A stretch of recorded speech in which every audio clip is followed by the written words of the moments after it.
Le premier malheur a un rapport avec les criquets. Ils sont désignés comme une armée qui font du mal à ceux qui n'ont pas de sceau de Dieu sur leur front. Révélation, chapitre 11 et le verset 4. Le deuxième malheur est passé, écoute, le troisième vient vite. Quand il est dit que le deuxième malheur est passé, il s'agit ici du récit des deux témoins dans le chapitre 11.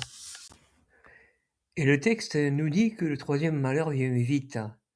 Nous noterons que le troisième malheur a un rapport avec la septième trompette qui annonce la venue de Jésus. Donc si on comprend bien, les criquets et leurs actions ont déjà eu lieu. Et nous sommes dans le deuxième malheur avec le récit des deux témoins. Le but ici est de montrer où nous en sommes au point de vue du calendrier de Dieu. L'ordre des événements ici est clair et nous permet de comprendre les époques.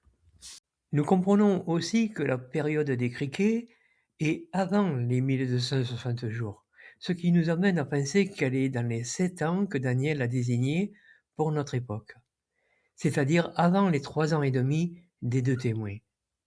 Étant donné que le sceau de Dieu sur les 144 000 a été réalisé avant la période des criquets, on peut déduire que la grande tribulation a commencé lors de la sortie des criquets de l'abîme. En fait, ce qui voudrait dire que les 3 ans et demi avant les 3 ans et demi des deux témoins ont été une période de marquage.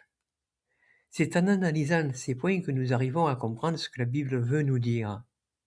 Elle nous donne des repères pour savoir le temps et les époques.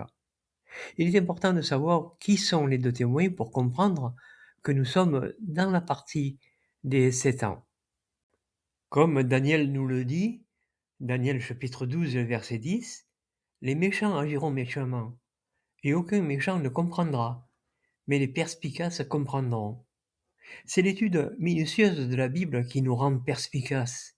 Nous vivons à une époque formidable. Ce serait dommage de négliger l'étude de la Bible.